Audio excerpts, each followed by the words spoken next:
Good morning, good afternoon, welcome everybody, Talos Mobis here, and as always, I'm back with another update of the week. Today we're talking about the update of the week of November the 7th of 2024. I know it's a bit late, but I thought it'd be better that way, because that way it's not cluttered with every other release, and that way I could bring you the mobile suit details as well as possible, and as well, explain as possible as I could. Regardless, let's begin by looking first of all at the two mobile suits we're covering, because we have quite a bit to talk about today. First of all, we have the Fafnir for PC, and for a console, the Gundam Mark V booster type, missile pod type, booster type. 2 engages with the booster type. Forgive me, I was talking about this earlier today. Either way, let's look at really quickly at the update, because we got a bit to talk about, and I think that everyone will appreciate the quick video. So, the Fafnir is in ZVO2, but let's start from up here. Special boost supply drop, one half of roll, and in the end you get one of these 4 mobile suits, the High New Heavy Weapon System, the Narrative C-Packs, the High New and the Rosen Zulu. All 4 of them exceptional units, all 4 of them great at their cost. The High New, the new HWS, and the Rosen Zulu are all 700s. 2 of them support 1 general, and the 650 Narrative C-Packs is a raid. All of them can go on ground and space. All of them are some of the best units in the game right now at their specific cost. I'd say roll for them if you're missing all of them. If you're missing 3 of them, even I'd say go for it. But if you're missing half, roll at your own, I guess you could say responsibility, or, overall. You get what I'm saying. Don't blame me if you get a copy, if you have any of these, because it's 25% to get one of the 4, even if you have that one of the 4. So, yeah. If you like all 4 of them, I'd say go for it. Especially if you want any of these. I'd say that at least 3 out of these I really enjoy. Up next, the Fafnir is on, well, PC. Now, you have heard Alter and I talk already about the Fafnir and how dumb it is. It comes with a boost supply drop, which guarantees it at the 5th step, but you have a half of roll at the 1st step as well. Again, really good to have a half of roll. It gives you all the more reason to roll for it. You also have a limited supply drop with the level 1 and level 2 of the Zaku machineries, both of them blaster weapons. Surprise, surprise. So that you're going for a very high chance to get any of these, but you may not get the unit that you want. So, roll again at your own responsibility. The Fafnir we talked in great detail with Alter, so I'm gonna kinda skip this one. Again, it comes with a Haman outfit, which is really entertaining. The Zaku machinery level 2s, both of them, plus the Nemo level 4, Akzaku level 4, and the Frit DS level 4 are all in the rolls. Out of these, I have actually the Frit DS level 4 and the Nemo level 4. I don't remember if I got the Akzaku level 4, I might have, but either way, all of them are really entertaining to use at their level 4 variant, although the Nemo at 550 kind of struggles even with overtuning. But if it's a comfort pick, you do you. Other than that, DBO Days is on PC. Sorry, I had to look at my notes really quickly. It's already over, by the way, by the time I'm making this video. I should say that, so I don't know why I'm even commenting on it. But it seems Spartan Black Dog Squad level 2 is in the recycle counter. I absolutely love this unit at the level 1, level 2. I'd be using it at the level 4 if I could. Yes, that means I'd be using it at 550.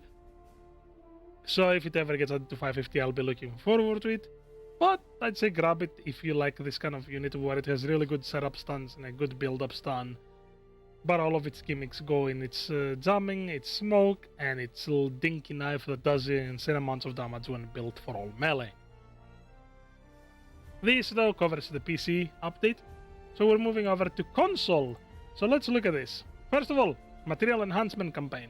It started this week, and it's going all the way to the 21st. You'll see it right here, where it says that it goes all the way until the 21st. Now, I should specify the interesting factor about it going all the way to the 21st is that on the 21st, for those that don't know and have not really seen the dev stream, so this is the timeline for GBO2. This is the roadmap. Now this is all in Japanese. Unfortunately, I couldn't find it in English, and translating it would be too much of a bother when I can just tell you what it says. But on the 21st, it's the Black Friday event, which we don't know for how long it will go. But it says that the Black Friday event and more will come on the 21st, which is obviously the week after this week. So after this Thursday, the material enhancement campaign will end and will be replaced with a Black Friday event. My guess is the Black Friday event will go for either a week or 2 weeks, regardless, until the winter event, which is on the 5th of December. So, already exciting stuff. So, look forward to this. The material enhancement campaign comes with interesting things such as basic rewards and container rewards being boosted, meaning that they give you better rewards, so you will get more often gold and silver crates. There is a Gundam Mark V half-off roll available right now with a guaranteed roll for it on the 4th step per usual. Business as usual. We're gonna talk in depth about it afterwards. Chances to find the credits 25% plus whatever your medal is, plus MS discovery rate goes up, meaning that you will get more often mobile suits than you will get DP, parts, and weapons. Which is good, unless you want the 3 tokens from the gold crates, regardless. And triple the base rewards, so better XP, better DP, and better clan points. And a limited special mission, which we'll talk about later, giving the Daije, Leon Co level 1 and level 2, both of them exceptional units at both their levels. So, here you have it. That covers the material enhancement. GBO days is over, so we're gonna talk really quickly about the Gundam Mark V. So let's look at it. The Gundam Mark V is a general 650 that goes on ground in space, and it comes with a new skill, which we will talk about shortly. So first of all, let's look at the mobile suit itself.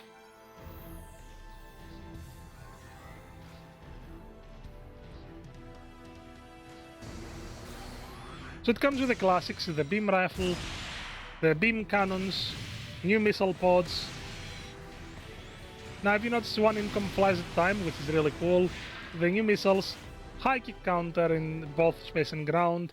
It doesn't show it here, but it has a unique backswing that hits into a wide swing into a thrust. Regardless, we'll talk about it very shortly, aka we're gonna talk about it right now. So let's look at the stats of it. So already you may have noticed something. It's mostly tankier than its raid counterpart. It's about the same speed. The top speed kind of falls behind by 10, but you can somewhat counteract it with the shield booster. Its slots are on the longer range, if you've noticed, 24 long range right there. Medium melee priority, high kick, good range strength is actually better than good. Melee strength is alright. And the weapons are the good old classic, as you've noticed already. So let me look at this really quickly. So let's look at it.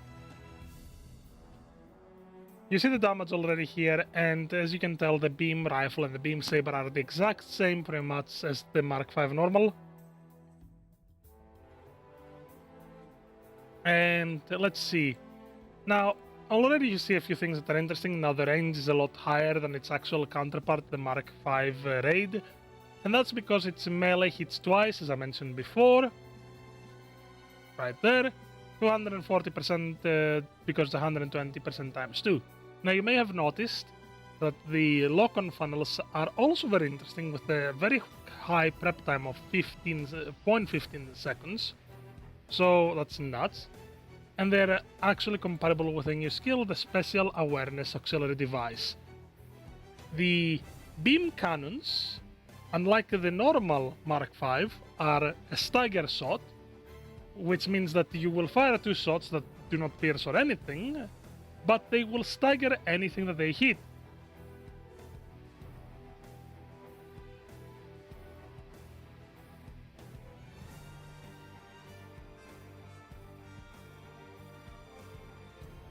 Now, We have 2 more weapons on top of those, those variations. First of all, the incomes, if you notice, they are not one set of incomes, they are 2 sets of incomes, 25% times 3 times 2, and you have to lock on and fire them in different times, meaning that you fire first the first one and then the second one, and you have a total of 150% build-up stun if all shots land, and it also appears can be shot while boosting all of the good stuff that you'd want from an income or a funnel, making it one of the better weapons already on the hit. Then we have the 2 types of missile pods. The first missile pods, when you fire them, they fire a quick burst of all 6 of them, 25% times 6, which means that if you land all 6 of them, you get a very, very juicy another 150%. What? Yeah, no, 150%, I was right. But the missile shrapnel, you see 7% times 6, it's not 6 missiles, it's 6 shrapnel per missile. So you fire 0.4, so it fires kind of like a shrapnel bazooka, but that's about it.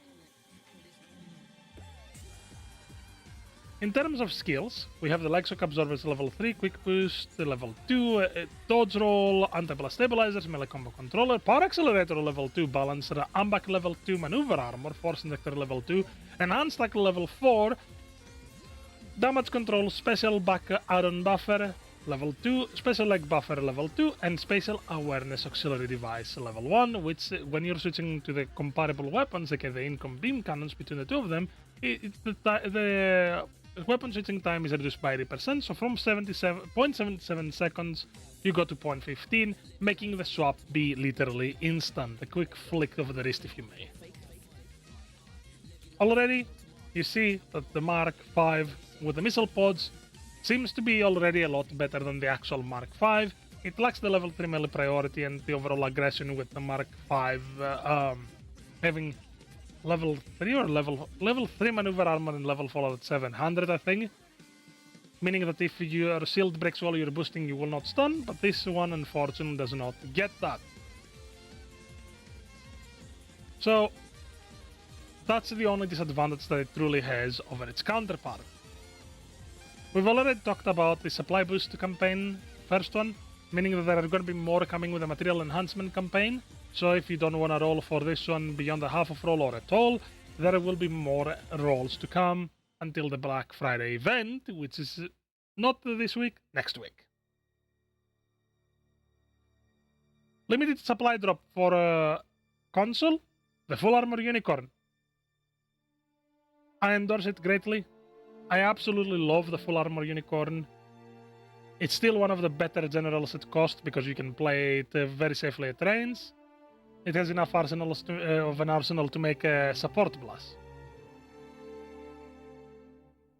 This, again, I talked about it very shortly, so I will talk about it again.